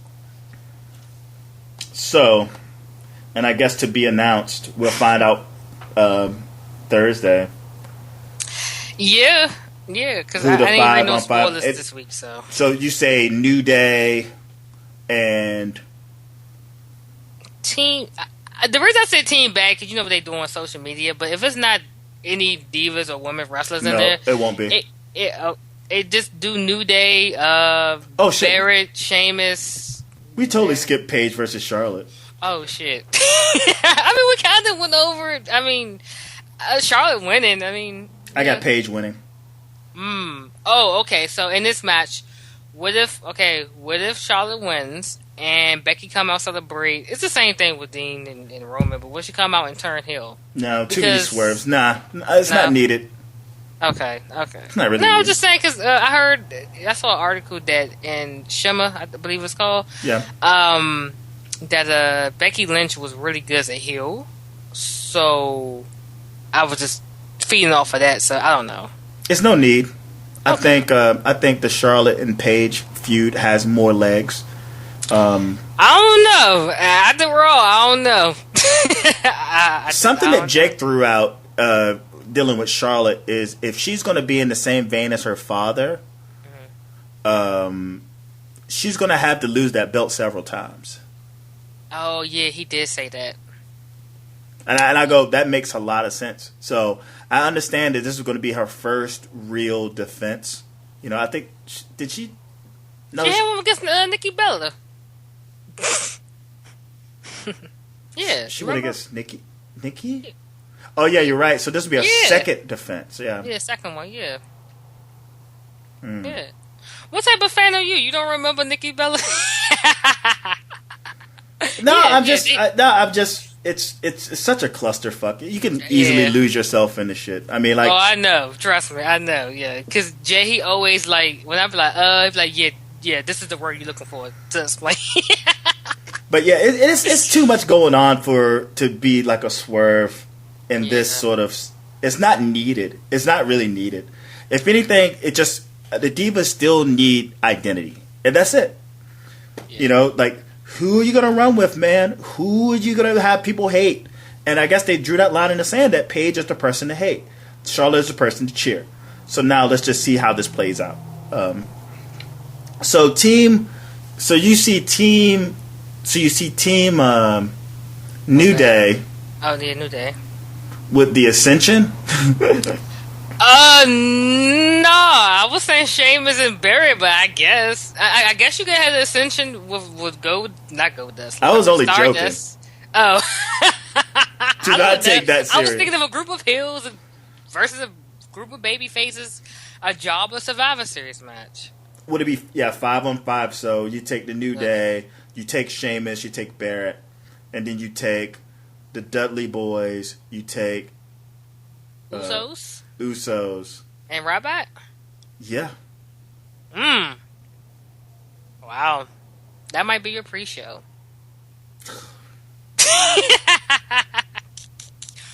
That might be a bathroom break. A bath? You mean just like a nap, a whole nap? Oh man, it's depressing. Peter, where is Rusev? Did he get injured or something? Yeah, he got hurt again.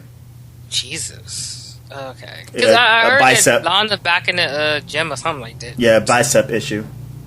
Oh. I think he suffered the same injury that Eric Rowan did, where the muscle fell off the bone. Ooh, Jesus, man. Oh, poor guy. But this might have been. I never condone the injury, never.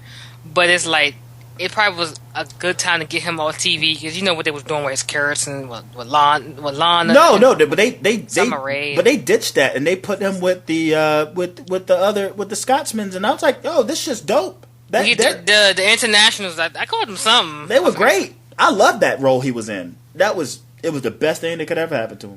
Did you see what I forgot what match it was, but when Wayne Bird won, he won and he went outside to celebrate. He did like a cartwheel or something. I was like, really? He was happy that he won the match. Who? It was a couple weeks ago. Wayne Barrett. Anyway. King Barrett. Sorry. King Barrett. Mr. Sell a Simple Slap. Yeah. And matter of fact, when you go on the table of three, watch him and Sheamus and Win Regal. Yeah, that was a pretty good one. I'll probably watch it. Watch it tomorrow. And you know what? I don't know if You know what? I'm not going to spoil it for you, but you're going to see when Regal say one of his greatest moments are. It's something I don't like what he did, but you will see. I'm not going to tell you, but anyway. We're talking about Table 3? Yeah, on Table 3. Oh, okay. I'll watch it. I mean, I'll watch them. I mean, I just haven't had time to really go over every. Oh yeah, definitely. Yeah. Is it something he said? I was like, "That's one of your greatest moments," but he explained why. So, yeah. What? Getting fired? No. The Vegas thing. Vegas?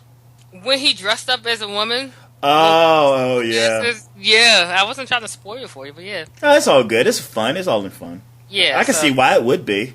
Yeah, I was like, really? But he explained why. I was like, oh, okay. Maybe it's a humbling experience. But, okay, guys. Thank you so much for listening to the Peter and Keda Talks Wrasslin podcast. Again, the Peter and Jake. I know you're right. Don't get Jay on your ass. Jay is like a no injury. He's like the Seth Rollins. I'm replacing him. Oh, dude. I'm not a Roman Reigns fan, but Solo. But yeah, this is what it feel like. Yeah. So, hi, Jake. I know. What's up, Jake? He's probably not listening. He doesn't listen to anything we do. Damn. You got this is episode, by the way. This is 65, episode 65 of the Peter and Jake Talks Wrestling podcast. Want to thank you so much, Keda, for coming in last second to do this. Get your plug into what you're doing with the KedaNJay show. And what to look forward to for the people that are listening, like upcoming podcasts and recent podcasts you've done that people, if haven't listened to yet, to check out. Okay, I got you. First thing, I want to say thank you for letting me come on again. And just to say, when I came on the second time, because way back, I was thinking of doing a podcast. And when I came on your show, it just lit a fire under me. So I had to thank you for that as well. And other podcasts I listen to as well. You all motivate me in a way to do it, so I appreciate that. Oh, stop it. I'm being nice, Well, that was me. That was me and what's her name? Alice Radley. I was on the Alice Radley podcast, and that lit a fire for me to do the same. So I know the feeling. Okay. Well, y'all can follow us at the KedaNJay show. It's KEDA letter NJAY show. And I'm not gonna plug my Twitter or Jay's, because just follow the show page and you will see ours on there as well. And we're on Stitcher, Peter. We're on iTunes, nice. SoundCloud, and YouTube. YouTube videos is not updated yet, Jay. And so we're going to get new content up there soon. It's a pain in the ass. It's a whole different process. That's the thing. It's a whole... I know. But he, he could have did at least one. But I know. He going to kick my ass. Because we actually going to do a movie talk after I'm done. Because technically, right now, I'm supposed to be doing a movie talk with him. Oh, God. So I told him at 5. I didn't tell him what I was doing. Because technically, I told him after 4 today. And so I was like, okay, I explained to him later. But we have our movie talk. We do movies. The next movie we're going to do is called The Nightcrawler. And we're going to do... I forgot the name of it. And it's my pick. It's the one with Martin Lawrence and Danny DeVito. What the Worst Thing Could Happen, I believe it's called. So look forward to that. It's an older movie. It's a comedy movie. Okay, I have no idea. You need to check that out. When we do a review, check it out. It's hilarious. I'm not a movie person. That's the thing. I'm not either, but he loves movies. Yeah. So, because he'd be like, did you watch this movie? I'm like, oh, but yeah. Our Ring of Honor and NXT show is going to be combined now. Since I have too much content, Peter. Yeah. But, it's going to be combined. And we just posted the Raw review from Monday, yesterday. So it's up there now on SoundCloud or Stitcher, iTunes. Check that out, please. Thanks for the support. Back to back Raw reviews. Okay, that's because we did that last week, and it just he been working and stuff. So no, I'm saying for you got back to back Raw reviews. Like you're doing double duty over here. Oh, today, yeah, today, yeah. I thought you meant like we just posted the one from last week, like 3 days ago. Because when I listened to the end, I was just like, because you're plugging all my shit, and it's like, I love it. And I'm thinking, I bet Jay's like, why the fuck is she plugging this dude? It's like, because we always plug your stuff at the end of our podcast. Like, we every time I'm like, Keda, check out KedaNJay, and I'm like, like he's returned. He doesn't listen to. I don't think he listens to the Peter and Jake Talks Wrestling podcast or even to the New Day. But every week we plug you guys at the end. So I'm thinking if you are listening, it's because we do plug your show. Yeah. She's not just randomly brown nosing us or anything, Jay. So. I plugged the show too. I told my friends who just watch strictly NXT. I said, hey, if you don't like my show or Peter's show, if you just like NXT, go check out Jake's show. Yeah, I gave him the link, so tell him that I spread the word for his show, and I always retweet it because I like his podcast. And you was right when he does his NXT, we do the same thing. We get so excited about it, but when we do other content, it's like Yeah, he's a whole different other person when he does it. He's like a game show host when he's on the Fast in the World podcast. It's good stuff. I mean, you guys already know where I'm from. Just hit the subscription button down below. Subscribe to the KedaNJay show and all the things that they got going on. It seems that we're both parallel to the avenues you can listen and watch our content. So we got SoundCloud, which is the hub. We got Stitcher Radio. We got iTunes, and I'm on Podbean. I wish I would have never got on Podbean. It's too expensive. I heard that when you said that, I was like, oh no, he shouldn't have got on there, but it was too late. Yeah, it's too late. But fuck it, it'll pick up at some point. But yes, Podbean. So subscribe, add us to your favorites. Thumbs up, heart, do anything to tell the logarithm in the podcast world that we are awesome. Also, leave a comment if it's something that you heard us say that you would like to either contest or say it was funny or, just whatever. Just leave a comment below. It'd be awesome. You can reach me at PJTW Central. You can also tweet, me at PJTW Central. Keda's, she didn't say it, but hers is, it, 97, right? 1991. 1991. I was mad the last, he was like 92. I was like, Jesus, no, I ain't that young. But yeah. Yeah, it's basically, it, 1991. I need to change it. It's so long. Well, no, it works. It works. And tweet us, and then for the most part, and the biggest thing you could possibly do is share. If you like our content and you value our content and people value your opinion and what you listen to in terms of wrestling podcasts, just say, hey, check this shit out. And, we get new listeners, and that's awesome. We give you a virtual high five for that shit, straight up. So, any last words before we get the hell up out of here? The Undertaker week. Check us out on the network. Peace. All right. Well, do yourself a favor. Enjoy NXT tonight. Enjoy Survivor Series. You will see me this Saturday for Peter's Talk SmackDown, the show that podcast forgot. It doesn't exist. It doesn't. And maybe I'll pop up. You never know. Maybe. It's been good knowing you, Keda. Watch out for this foreign object, guys. Peace. You have been listening to Peter and Jake Talks Wrestling Podcast. Please tune in next week.